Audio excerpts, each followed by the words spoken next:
Hey, so a couple things on the power of presence and inner transformation.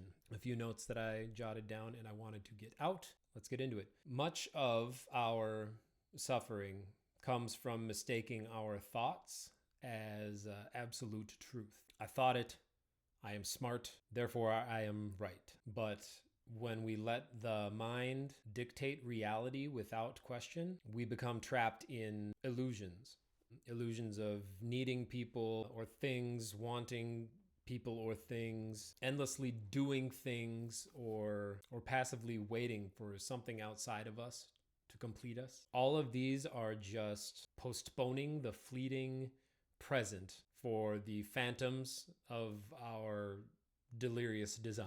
Now, we're always in the process of creating. Every moment, every minute, every day, your life is creation from start to finish. And when we're caught in the cycle of seeking exogenous influences to fill whatever void is inside of us, we're continuously reiterating the concept of lack in ourselves. So, therefore, creation is not just about external action, it's about who you are being.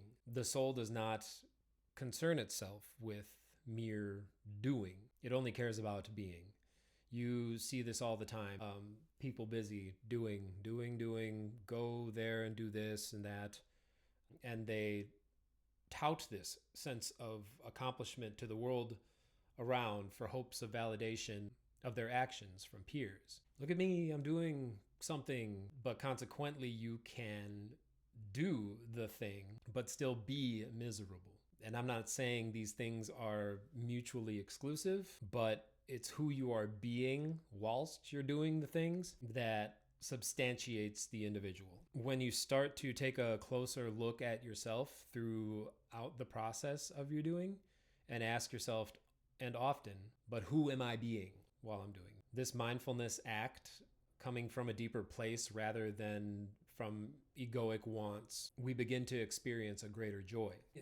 As Rumi said, when you do the things from your soul, you feel a river moving in you, a joy, so there's a fluidity to it, an ease, a malleability, a flow, juxtaposing this with the need to make things happen or to force things into being. Again, of course, there is merit in proactivity, but the balance is achieved when in conjunction with one another. And so many great philosophical quotes touch on this notion as well. Be like water. Bruce Lee, empty your mind, be formless, shapeless, like water. Lao Tzu, nothing is softer or more flexible than water, yet nothing can resist it. Thich Nhat Hanh, let me get this one right. So let the mind flow like water. Face life with a calm and quiet mind, and everything in life will be calm and quiet. So the core of these concepts is fairly self-evident. Adaptability, be able to change your approach depending on the situation. Flexibility, don't be rigid, instead flow with the challenges. Resilience, like water finding its way through the cracks. You overcome obstacles with perseverance. So it's not a stagnant, passive thing. It's alive and it's in motion. This applies when speaking in terms of wanting or longing as well, or even what we commonly call love or falling in love is often just some form of egoic want. It's an addiction to an image that we project onto another person. It's why you fall for so many people and the same troubles occur. You're projecting. You're a magnet for the same old garbage. All flies are attracted to the same pile of stuff, Anyways, true actual love, however, contains no wanting at all. It's a state of presence, not attachment. I'm sure you've felt that before. Being truly present with someone in a moment, it's magical. It's like melding into one another for the shared experience. And there is no deeper bond than that. That is love.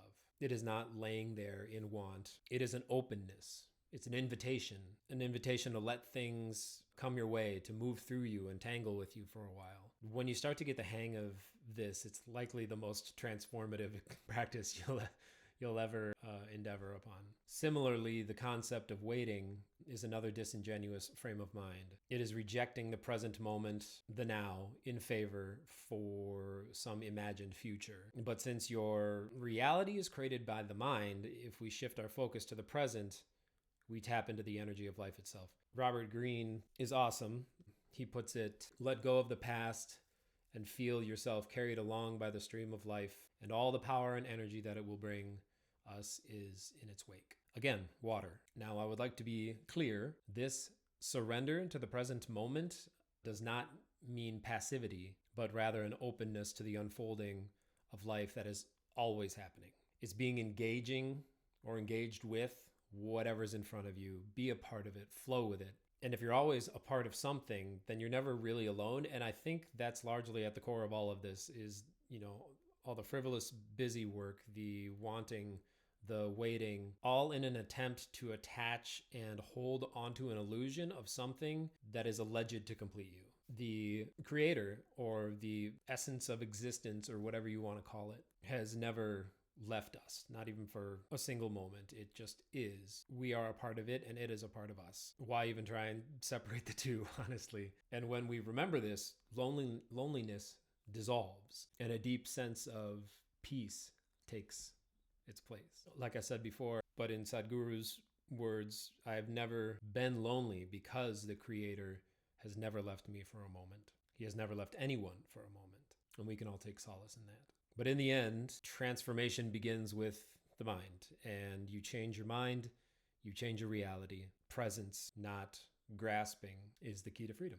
Thanks.